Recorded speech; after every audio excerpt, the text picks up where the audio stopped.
नमस्कार, ABP news देख रहे हैं आप और मैं हूं आपके साथ शीरी। दिवाली के बाद दिल्ली में प्रदूषण का जो हाल है वो चिंता बढ़ाने वाला है, लेकिन उससे भी ज्यादा चिंता की बात यह है कि कहीं ना कहीं इस प्रदूषण के लिए हम भी जिम्मेदार हैं। दिवाली पर बैन होने वाले पटाखे बावजूद बैन होने के फोड़े गए, मगर इस जिद की वजह से दिल्ली एनसीआर के लोग कितने बड़े खतरे की जद में आ गए हैं, एक रिपोर्ट देखिए।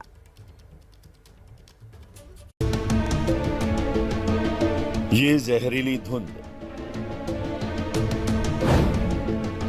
ये जानलेवा कोहरानुमा चादर,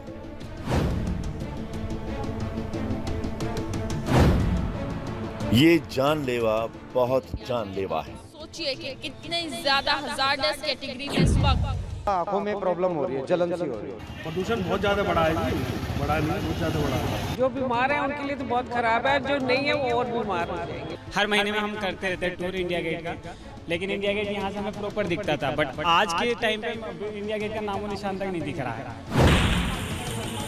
आज पटाखे जलाने की ये जानलेवा जिद कल बहुत भारी पड़ने वाली है।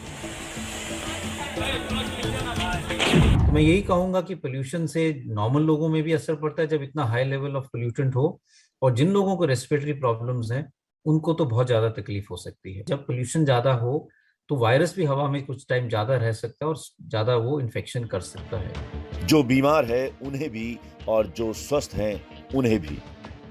We're going to see outbreaks of viral infection happening. We're definitely going to have a lot more patients coming in, and that is clear. We're certainly going to have a lot more patients with chest infection and elderlies coming into the hospital. And unfortunately, some of them may not survive from the heart attacks, from the heart conditions, from deterioration, and unfortunately, heart failures and lung failures. तो हर बार दिवाली के अगले ही दिन प्रदूषण की चपेट में आ जाता है दिल्ली एनसीआर, और उसके बाद किस तरह के हालात होते हैं ये आप देख रहे हैं लगातार। लेकिन इस बार स्थिति थोड़ी और खतरनाक हो चली है। इसी को लेकर कई सवाल आपके मन में भी उठ रहे होंगे। कुछ महत्वपूर्ण सवालों पर एक बार नजर डाल लेते हैं कि आखिर प्रदूषण के बढ़ते खतरे के बीच कौन कौन से वो सवाल हैं जिन पर ध्यान देना बहुत जरूरी है, जिनके जवाब हम देश के बड़े डॉक्टर्स से जानेंगे। हमारे साथ वो पैनल भी जुड़ेगा। लेकिन सवाल ये कि प्रदूषण स्वस्थ आदमी के लिए कितना खतरनाक हो सकता है, ये धुंध की चादर कितनी खतरनाक हो सकती है आपके लिए। सवाल ये भी हम करेंगे, जानेंगे इसका जवाब कि हवा खराब है, बाहर इस मौसम में इस प्रदूषण के बीच आप टहलने जाएं या फिर ना जाएं, ऐसा ना हो कि आपके लिए और खतरनाक हो जाए। इसके साथ ही सवाल यह भी कि क्या खुले में कसरत करना यानी वर्कआउट आप कर सकते हैं या फिर नहीं। इस जहरीली हवा के बीच आपका एक्सरसाइज करना कहीं ऐसा ना हो कि आपके लिए और नुकसानदायक हो जाए। सवाल यह भी कि घर से बाहर निकल रहे हैं अगर आप, तो क्या ध्यान रखना जरूरी है। इन बातों पर भी हम बात करेंगे हमारे खास मेहमानों के साथ। कई खास मेहमान इस वक्त हमारे साथ जुड़े हुए हैं। एम्स के एसोसिएट प्रोफेसर डॉक्टर नीरज निश्चल हमारे साथ इस वक्त जुड़ गए हैं चर्चा करने के लिए। डॉक्टर राजू व्यास फोर्टिस हॉस्पिटल से भी हमारे साथ जुड़े हुए हैं। आप दोनों का बहुत स्वागत है एबीपी न्यूज पर। और मैं शुरुआत कर लेती हूं डॉक्टर नीरज आपसे, क्योंकि इस तरह की स्थिति हम लगभग हर साल देखते हैं, लेकिन दिवाली के अगले दिन जिस तरह की चादर दिल्ली एनसीआर के कई इलाकों में हमने धुंध की देखी है, और ऐसे में कोरोना संक्रमण का खतरा अब भी बना हुआ है, इन दोनों ही लिहाज से ये कितना महत्वपूर्ण और कितना खतरनाक आप समझ रहे हैं इसे? नहीं, बिल्कुल। ये कोविड पैंडेमिक के समय में कोई भी पॉल्यूशन, बेसिकली हम जानते हैं कि कोविड-19 most of the time asymptomatic होता है, लेकिन पॉल्यूशन के चलते लोग अगर खांसना और छींकना शुरू करें तो स्प्रेड होने के चांसेस इन्फेक्शन के बढ़ते जाते हैं जी। तो इसलिए प्लस जो अगर आपके आंख में इरिटेशन हो रहा है, नाक में स्नीजिंग की टेंडेंसी होगी, तो आप ये आंख और नाक टच करने की भी टेंडेंसी बढ़ जाएगी। तो अगर आपके आसपास ये इन्फेक्शन किसी सरफेस पे उसको आपने टच किया है तो ये इन्फेक्शन बढ़ने की भी पॉसिबिलिटी ज्यादा होगी। उसके अलावा डेफिनेटली ग्रुप ऑफ पेशेंट्स हैं जिनको बहुत सीवियर कोविड हुआ था, जिनके फेफड़े पे काफी ज्यादा असर हुआ था। ऐसे लोग अगेन इस पॉल्यूशन, एयर पॉल्यूशन के चलते उनकी परेशानियां बढ़ सकती हैं। तो कुल मिलाकर इस पैंडेमिक के समय में एयर पॉल्यूशन का बढ़ना डेफिनेटली सभी के लिए चिंताजनक बात है। ठीक है डॉक्टर नीरज, आप रहिएगा। अब डॉक्टर राजू व्यास, मैं आपके पास इस सवाल के साथ आना चाहती हूँ, क्योंकि हम अमूमन आप लोगों की तरफ से ये सजेस्ट किया जाता है, सजेशन दिया जाता है कि आप खाना खाएं तो उसके बाद ज़रूर टहलें, या दिन में कोई ऐसा टाइम ज़रूर निकालें सुबह या शाम में से कि आप बाहर टहलने जाएं। लेकिन क्या इस जहरीली हवा में भी बाहर निकलना सही रहेगा लोगों के लिए? जी नहीं। इस प्रकार जब फॉग और स्मॉग और इस तरह की सिचुएशन जब हमारे दिल्ली में इस समय में है, तो स्पेशली मैं उन लोगों को बिल्कुल बाहर जाने से मना करूंगा, ये टहलने न जाए वो लोग जिनको किसी न किसी प्रकार की छोटी मोटी बीमारी रही है, जैसे कि एल्डरली पीपल जिनको कि बेस लाइन कोई बीमारी है, जैसे हार्ट की प्रॉब्लम या लंग की इन्फेक्शन, जैसा कि डॉक्टर निश्चल ने भी बताया कि जिन लोगों को पहले कोविड इन्फेक्शन हुआ है उन लोगों को अभी इन दिनों में एक्सरसाइज करने के लिए या टहलने के लिए बिल्कुल अपने घर से बाहर नहीं निकलना चाहिए। और अगर किसी कारण से उनको जाना भी पड़े तो स्पेशली हमें ध्यान रखना चाहिए कि हमें एक मास्क पहन के जरूर जाना है। मास्क ही इन चीजों से बचा पाएगा, नॉट ओनली वायरल इन्फेक्शन से बट स्मोग और ये जो अभी हवा प्रदूषित है हमारी इस समय में दिल्ली में, उससे भी हम अपने आप को बचाव कर सकते हैं। इसलिए लोगों को अभी बाहर जाके टहलने की, एक्सरसाइज करने की सलाह एज एन मेडिकल प्रोफेशनल हम लोग एडवाइस नहीं देंगे। यानी ये सेहत के साथ और खिलवाड़ हो सकता है। डॉक्टर नीरज, ऐसे में क्योंकि देखिए बाहर तो निकलना ही है, हम और आप घर पर नहीं बैठे रह सकते, किसी ना किसी काम से घर से बाहर निकलना ही होगा, क्या खास ख्याल रखना होगा इस दौरान? देखिए, जो भी आप घर से बाहर निकले तो वैसे भी हम कोविड के समय में हम बार बार लोगों से रिक्वेस्ट करते हैं कि बिना मास्क पहने आप बाहर न जाएं। तो ये एयर पोल्यूशन एक अनदर फैक्टर है जो आपको एक तरह से फोर्स कर रहा है कि बाहर जब भी निकले आप मास्क पहने, जहां भी पॉसिबल अगर आप पहन सकते हैं तो N95 मास्क पहन सकते हैं, बिकॉज उसके थ्रू ये प्रोटेक्शन एयर पोल्यूशन का भी काफी ज्यादा इफेक्टिव रहेगा। कोई भी एक्टिविटी जिसमें आपका रेस्पिरेटरी रेट बढ़ने के चांसेज है, जिसमें आपके शरीर का ऑक्सीजन रिक्वायरमेंट बढ़ने के चांसेज है, वो आउटडोर में न करें। अगर आपको कोई एक्सरसाइज वगैरह करना भी है तो आप इंडोर कोशिश करें। और जैसे डॉक्टर व्यास ने जस्ट अभी बताया कि किसी को भी अगर फेफड़े की परेशानी है, कोई एल्डरली है, वो डेफिनेटली अभी जो है जो आउटडोर एक्टिविटीज अपना रिस्ट्रिक्ट करें।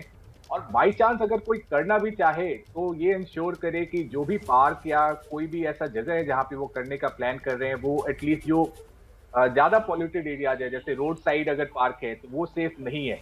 तो इस तरह का ध्यान रखते हुए ही अपने आप को हम इस समय सुरक्षित रख सकते हैं। जी ठीक है, तो आप बहुत ज़रूरी बातों का जिक्र यहाँ पर कर रहे हैं, दोनों ही डॉक्टर्स एक्सपर्ट्स हैं, ये बता रहे हैं कि आखिर कैसे ये प्रदूषण हमारे लिए जानलेवा साबित हो सकता है। जिन लोगों को कोई बीमारी है या फिर जो स्वस्थ भी हैं उनके लिए भी उतना ही खतरनाक है। और भी कई सवाल हैं जिनका जवाब हम डॉक्टर नीरज और साथ ही डॉक्टर राजू व्यास। तो दिल्ली एनसीआर की हवा खराब हो चली है, प्रदूषण का स्तर अपने आप में बेहद गंभीर स्थिति में पहुंच गया है, कई जगहों पर लोगों के लिए सांस लेना तक दूभर हो रहा है। और इसी को लेकर हम चर्चा भी कर रहे हैं कि आपको क्या ख्याल रखना है और किस तरीके से आपको इन तमाम चीजों को गंभीरता से लेना और समझना भी होगा।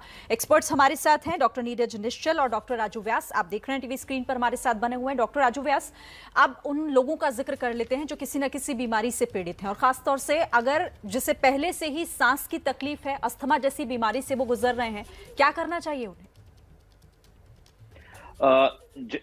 ज्यादातर वो लोग जिन लोगों को पहले किसी न किसी प्रकार की लंग की या हार्ट की प्रॉब्लम है, वो इन दिनों में ज्यादा अपने आप को बाहर की हवा से एक्सपोज न करें। कहने का तात्पर्य बड़ा सिंपल है कि वो बाहर टहलने न जाएं, जो भी एक्सरसाइजेज या हल्की हल्की एक्सरसाइजेज उन्हें करनी है वो अपने घर में ही करें। मैं ये भी सजेस्ट करूंगा इवन घर में भी अगर वो रहते हैं तो घर में भी वो मास्क पहन के रहें, ताकि अगर इवन हमारे घर के अंदर भी जो गंदी हवा आती है उससे वो अपने लंग्स को बचा पाए। जो घर में और भी व्यक्ति रहते हैं जिनको भी छोटी मोटी किसी न किसी प्रकार की वायरल इन्फेक्शन है, जैसे कि किसी न किसी को खांसी जुकाम या बुखार है, उससे वो अपने आप को दूर रखें।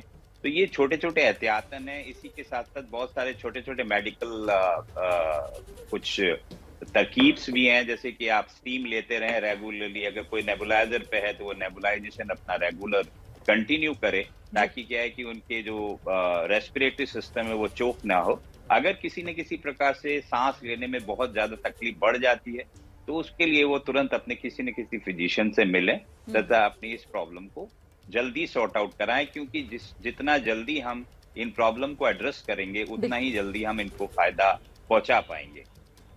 बिल्कुल सही कह रहे हैं आप, जितना जल्दी हम इसे पहचानेंगे, इसके बारे में समझेंगे, तभी हम इस बात का ख्याल भी रख पाएंगे। और इसको लेकर देखिए बच्चों और बुजुर्गों के लिए और भी ज़्यादा खतरनाक ये क्यों हो जाता है, कैसे इसे लेकर ख्याल रखना होगा उन लोगों को, इस पर भी हम बात करेंगे। एक और खास मेहमान भी हमारे साथ जुड़ेंगे, डॉक्टर अरविंद कुमार भी मेरे साथ थोड़ी देर बाद जुड़ेंगे। डॉक्टर नीरज, मैं आपसे समझना चाहूंगी, जो ब्रेक से पहले मेरा सवाल था कि बच्चे और बुजुर्गों को अपना ख्याल इस दौरान कैसे रखना चाहिए?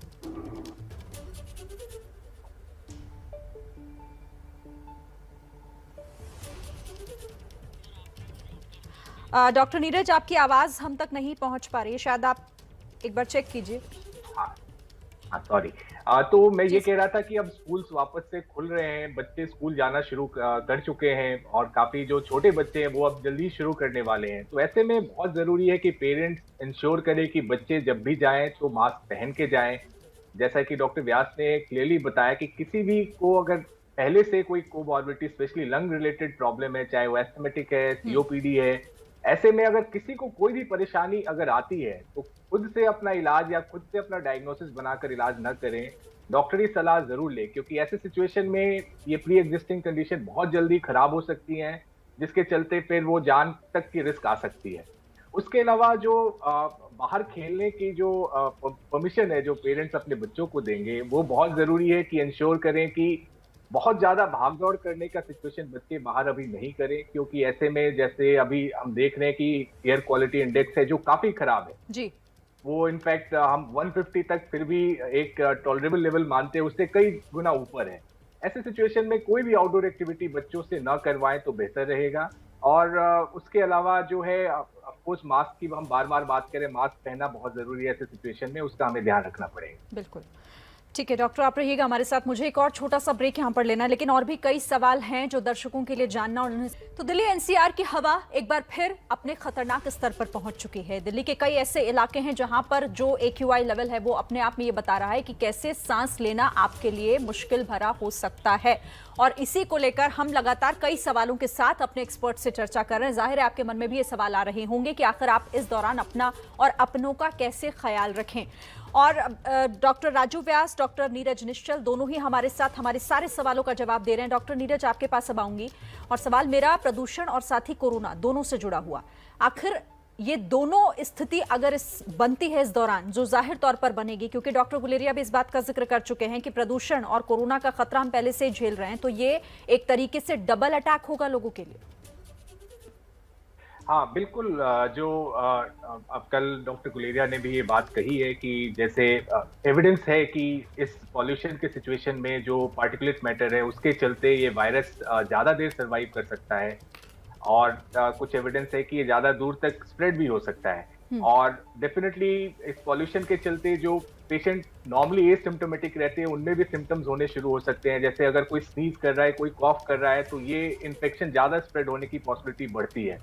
उसके अलावा जो नॉन इन्फेक्टेड लोग हैं, अगर वो बार बार अगर उनकी टेंडेंसी होगी अपनी आंखों को टच करने की बिकॉज ऑफ इरिटेशन जो एयर पॉल्यूशन के चलते होता है, स्नीज करने के लिए नाक या मुंह टच करने की टेंडेंसी होगी, तो ऐसे में वो उनके इन्फेक्शन होने की पॉसिबिलिटी भी बढ़ जाती है।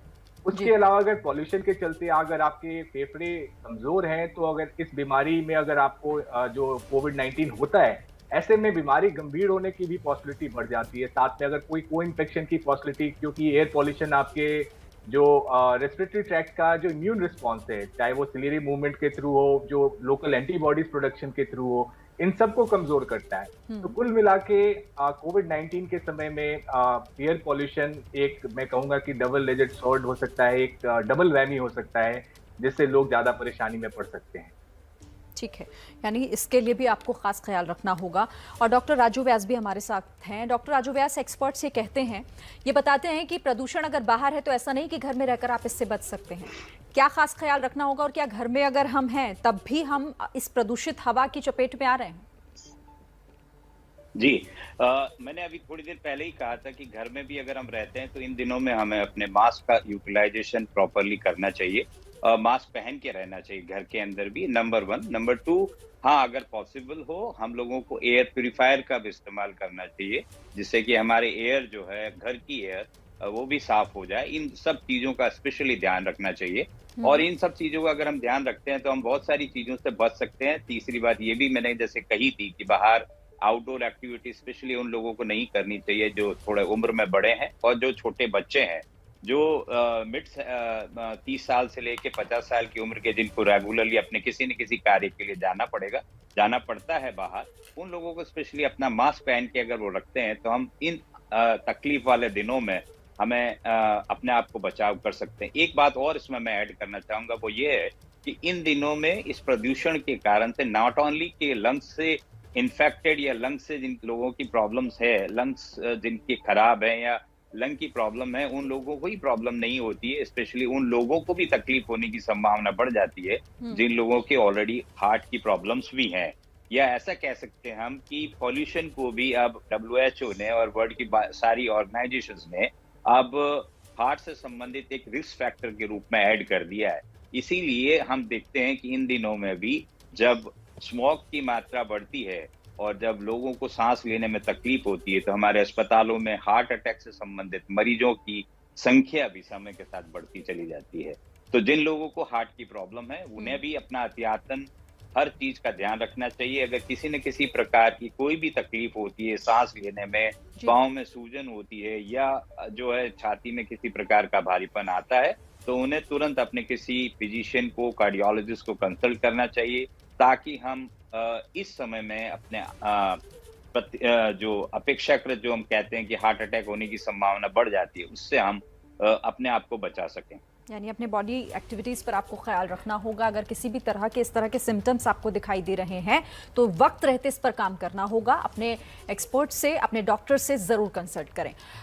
डॉक्टर नीरज, जैसा जिक्र डॉक्टर राजू भी यहाँ पर कर रहे थे कि घर में भी हैं तो आप सुरक्षित नहीं हैं, और एयर प्योरीफायर, लेकिन एयर प्योरीफायर एक ऐसी चीज़ है जो बहुत सारे लोग अभी भी इसके बारे में नहीं जानते या फिर इसे खरीद पाने में सक्षम नहीं हैं। वो लोग आखिर क्या करें घर पर? देखिए, एयर प्यूरीफायर एक तरीका हो सकता है घर के जो एयर को प्यूरीफाई करने के लिए, इन डेंजरस पॉल्यूटेंट्स को हटाने के लिए। लेकिन जिनके घर में एयर प्यूरीफायर है उन्होंने भी नोटिस किया होगा कि जैसे ही रूम का दरवाजा वो खोलते हैं, वापस से ऑलमोस्ट सिमिलर सिचुएशन क्रिएट हो जाता है। तो सिर्फ एयर प्यूरीफायर घर में है उससे आप सुरक्षित है ऐसा सोचना गलत होगा, क्योंकि अगर थोड़ा भी अगर बाहर के माहौल से अगर आपका रूम का कनेक्शन हो गया उसके बाद, तो वापस से बैक टू आप स्क्वायर वन हो सकते हैं। बट डेफिनेटली थोड़ा सा बेहतर, जो नॉर्मल सिचुएशन से बेहतर, स्पेशली रात को जब आप सो रहे हैं, स्पेशली अगर जैसे किसी में को कोमॉर्बिडिटी है उसके रूम में है, तो वो डेफिनेटली हेल्प कर सकता है। उसके अलावा जो मैं कहूँगा कि एक इंडोर पॉल्यूशन, जो हमारे किचन वगैरह से जो एग्जॉस्ट फैन अगर जिसके घर में नहीं होता है, ऐसे में जो सिचुएशन है वो और फर्दर मल्टीप्लाई हो सकता है। इसलिए बहुत जरूरी है कि जो किचन हैं उसमें एग्जॉस्ट की फैसिलिटी अच्छे से हो, और इस तरह से हम अपने आप को सुरक्षित रख सकते हैं। बेसिकली अगर ज्यादा बाहर पॉल्यूशन है तो खिड़की दरवाजे बंद रखना एक तरीका हो सकता है। उसके अलावा एग्जॉस्ट फैन का यूज करके आप जो है उसको भी आप अपने इनर जो सिचुएशन है उसको क्लीन कर सकते हैं। तो इसका कोई बहुत ही डेफिनेटिव सॉल्यूशन नहीं है, एक्सेप्ट कि हम किसी तरह एयर पॉल्यूशन जो बाहर है उसको कंट्रोल करने में हम अपना कंट्रीब्यूशन करें। चाहे वो व्हीकल ड्राइव करते वक्त हम इंश्योर करें कि हमारे पास पॉल्यूशन अंडर कंट्रोल का जो चेक होता है वो बार बार करें। रेड लाइट पे जब भी हम अपनी गाड़ी को रोकते हैं, तो अगर ज्यादा देर का ट्रैफिक लाइट रेड है तो आप इंजन को बंद रखें। अगर आपके घर के आसपास आपने कई बार नोटिस किया होगा कि कूड़े के ढेर में लोग आग लगा देते हैं, ऐसा कुछ भी सिचुएशन आप नोटिस करें तो जो भी कंसर्न एजेंसीज है उनको इन्फॉर्म करें। तो इन सब सॉल्यूशन के थ्रू ही हम अपने आप को सुरक्षित रख सकते हैं, और कोई खास तरीका नहीं है। बिल्कुल, यानी देखिए, शुरुआत आपको खुद से करनी होगी। प्रदूषण अगर आपके आसपास, आपके परिवार को, आपके उस एरिया को अगर प्रदूषित कर रहा है तो इसमें आपकी भी भागीदारी है, और साथ ही अगर इससे छुटकारा चाहिए तो उसके लिए आपको अपनी हिस्सेदारी निभानी होगी। ठीक है डॉक्टर राजू, मैं एक और सवाल इससे जुड़ा करना चाहूंगी कि हम तमाम तरह की चीज़ों का ख्याल रखने की बात कर रहे हैं, लेकिन क्या खान पान को लेकर भी ध्यान देने की ज़रूरत होती है इस दौरान? जी हाँ, वैसे भी हम लोग तो कहते ही हैं कि high protein, low carbohydrate, low fatty diet इस समय में लेनी चाहिए। स्पेशली मील्स को, जिन लोगों को अंडरलाइन डिजीज है जैसे कि हार्ट की प्रॉब्लम है या लंग्स की प्रॉब्लम है, उसके स्ट्रेस को कम करने का सबसे अच्छा तरीका ये होता है कि स्मॉल मील्स मल्टीपल टाइम्स, 5 या 6 बार उसको छोटा छोटा अगर हम खाएं तो ये एक फायदे का हम लोगों के लिए फायदा रहता है इसके कारण से। तो small meals multiple time, high protein, low carbohydrate, low fatty diet एक एडवाइजेबल क्या नाम से तरीका है खान पान का। जी, यानी कि अपने खान पान में आपको इन तमाम बातों का ख्याल रखना होगा, जिसका डॉक्टर राजू व्यास यहाँ पर जिक्र कर रहे थे। डॉक्टर नीरज, एक बार फिर से बच्चों का मैं जिक्र करना चाहूँगी, क्योंकि बच्चों को घर पर बैठाना अपने आप में बहुत बड़ा टास्क होता है, और ये हमने कोरोना संक्रमण के टाइम पर देखा भी, और बहुत सारे लोगों ने इसे झेला भी है। तो ऐसे ही जब बाहर इतनी जहरीली हवा है कि सांस लेना दूभर है, और आप जो सांस ले रहे हैं वो किस तरह से आपको कहाँ तक जाकर नुकसान पहुँचाएगा कह नहीं सकते, कैसे इसे मैनेज करें इस सिचुएशन को? देखिए बच्चे मैं कहूंगा कि एक उनका जो माइंड होता है वो ब्लैक एंड व्हाइट होता है, जिस कलर से आप रंगेंगे वैसे ही कलर में वो रंगेंगे। तो जो भी ये सॉल्यूशंस हैं, अगर उनको हम एक्सप्लेन करें कि अगर हम ऐसा कुछ कह रहे हैं तो क्यों कह रहे हैं, तो वो डेफिनेटली समझते हैं। फॉर एग्जांपल मेरा बच्चा 6 साल का है, तो वो हर दिन मुझे याद दिलाता है कि जब भी ट्रैफिक लाइट पे पापा अगर रेड लाइट हो आप अपने गाड़ी को जरूर बंद कर दें। तो ऐसा नहीं है कि बच्चे नहीं समझ सकते, हमें उन्हें समझाने की जरूरत है। वो जनरेशन हमसे ज्यादा अवेयर है, और ये कोविड-19 पे भी जो उन्होंने सीखा कि बचाव ही किसी चीज का जो सबसे सही तरीका है, prevention is always better than cure. और ऐसी भावना अगर पेरेंट्स और स्कूल में अगर हम इन बच्चों के अंदर लाते रहें तो डेफिनेटली हम चेंज ला सकते हैं। और उसके अलावा और कोई तरीका नहीं है। बच्चों को संभालना डेफिनेटली मुश्किल है, बट समझाने पे, वो समझने में हम बड़े लोगों से वो बेहतर है। बिल्कुल सही कह रहे हैं आप डॉक्टर कि बच्चों के लिए आप जैसा एग्जाम्पल सेट करेंगे वो उस पर चलेंगे और उन्हें समझाएंगे तो जरूर समझने की कोशिश आपके बच्चे भी करेंगे। कहते हैं ना कि बच्चा घर में ही सीखता है, तो इन तमाम बातों को अगर हम प्रैक्टिस घर में करेंगे तो बच्चों को भी पर भी इनका असर पड़ेगा। ठीक है डॉक्टर राजू व्यास, खास तरह की आप यहाँ कह रहे थे कि हम कोई वर्कआउट इस दौरान बाहर जाकर करें, इससे हमें अवॉइड करना चाहिए, लेकिन रेस्पिरेटरी सिस्टम बहुत ज़्यादा इफेक्ट होता है इससे। क्या कुछ खास तरह की एक्सरसाइज होती हैं इस दौरान जिन्हें हम घर बैठे कर सकते हैं और वो हेल्पफुल हो इस दौरान? जो योगिक क्रियाएं हैं, स्पेशली जो प्राणायाम कह दें या लंग की जो एक्सरसाइजेज, हम कई दिनों से इस बारे में बात करते आ रहे हैं। स्पेशली कोविड के समय में भी हम लोगों ने बहुत एम्फेसिस किया कि जो है लंग्स की एक्सरसाइजेज हम कर सकते हैं। Breathing in and breathing out जो होती है, एक मेडिकल डिवाइस बहुत छोटी सी भी आती है जिसको हम स्पायरोमीटर भी कहते हैं। स्पायरोमीटरी एक्सरसाइज भी जो है वो हम लोगों को एडवाइस करते हैं। इसके कारण से भी आप अपने लंग्स को काफी सुदृढ़ बना सकते हैं या उसकी हिफाजत अच्छे तरीके से कर सकते हैं। तो लंग एक्सरसाइज, स्टीम इनहेलेशन, ये दो कॉमन चीजें हमारे घर में। और जैसा कि पहले भी मैंने कहा था कि जिन लोगों को ऑलरेडी लंग्स की प्रॉब्लम है उन्हें अपने नेबुलाइजेशन पे अपने डॉक्टर की सलाह के साथ में कंटिन्यू करना चाहिए, स्पेशली जब हमारा एनवायरनमेंट इस तरीके का है। ठीक है सर, यानी कि आप जो ब्रीदिंग एक्सरसाइज हैं वो घर पर बैठकर उन्हें प्रैक्टिस कर सकते हैं, वो आपको हेल्पफुल हो सकती हैं। एक बार फिर से डॉक्टर नीरज आपके पास। डॉक्टर नीरज, हमने देखा कि जो इस बार प्रदूषण है उसने पिछले 5 सालों का रिकॉर्ड तोड़ा है और अभी अगले 4 से 5 दिन और लोगों को परेशान कर सकता है। किस तरीके से इसे समझे कि हमारे शरीर की कौन सी ऐसी एक्टिविटी हमें बताती है कि अभी हमें डॉक्टर के पास चले जाना चाहिए? मैं ये सवाल इसलिए कर रही हूँ क्योंकि कई तरह के वायरल ऑलरेडी इस वक्त हैं। लोगों को बुखार, सांस में तकलीफ, सर्दी जुकाम की दिक्कतों से वो पहले भी जूझ रहे हैं, लेकिन पोल्यूशन उसे और ज़्यादा खतरनाक कर रहा है। इसे कैसे समझें हम? देखिए, जो भी अभी हम देख रहे हैं कि जैसे जैसे ह्यूमन एक्टिविटीज हर साल एक तरह से मैं कहूंगा कि अपने प्लेनेट के प्रति उनका व्यवहार जो है, हालांकि अवेयरनेस बढ़ाने की कोशिश की जा रही है लेकिन लोगों को समझ में नहीं आ रहा है। तो आप देख रहे हैं हर सब्सिक्वेंट ईयर एक हम नया रिकॉर्ड गलत तरीके में तोड़ रहे हैं, और वो भी इस बार हम देख रहे हैं कि पिछले 5 साल में सबसे खराब एयर क्वालिटी अभी है। तो जो भी कोमॉर्बिडिटीज वाले पेशेंट्स हैं, अगर उनके सिम्टम्स बढ़ रहे हैं, अगर आपको आपके चेस्ट में वीजिंग जैसी फीलिंग आनी शुरू हो गई, चेस्ट टाइटनेस हो रहा है, सांस लेने में तकलीफ आ रही है, खांसी जो पहले से ज्यादा बढ़ गया है, अगर कई लोगों को हाइपर सेंसिटिविटी के चलते फीवर जैसे आना शुरू हो सकता है, या कोई इस पॉल्यूशन के चलते इम्यून सिस्टम कमजोर होने के कारण इन्फेक्शन हो गया, उसके चलते फीवर आना शुरू हो गया, अगर आपके जैसे सिर्फ कार्डियक और रेस्पिरेटरी नहीं, एंडोक्राइन सिस्टम और कई सिस्टम जो है जो एक दूसरे से एक तरह से इंटरलिंक्ड है, वो सारे चीजें अगर आपके डिरेंज होने शुरू हो गए तो आपको समझ जाना चाहिए कि भाई चीजें ठीक नहीं है, और जिस भी डॉक्टर के आप संपर्क में हैं उससे आप राय लें, इसको इग्नोर ना करें, क्योंकि एक बार चीजें आउट ऑफ कंट्रोल हो जाती है तो वापस से कंट्रोल लाना किसी के लिए भी मुश्किल हो जाता है। तो आपको समय रहते ही डॉक्टरी सलाह लेने की जरूरत है। जाहिर तौर पर देखिए, लापरवाहियां हम करते हैं, उन तमाम बातों को इग्नोर करते हैं जो एक्सपर्ट्स के द्वारा लगातार बताई जाती रही हैं, और उसके बाद इस तरह की स्थिति अगर आती है तो खास ख्याल आप सभी को रखना होगा। डॉक्टर नीरज और डॉक्टर राजू व्यास दोनों ने बहुत खास जानकारियां दी, हमारे सवालों के जवाब दिए। बहुत बहुत धन्यवाद आप दोनों का ही हमारे साथ एबीपी न्यूज पर जुड़ने के लिए।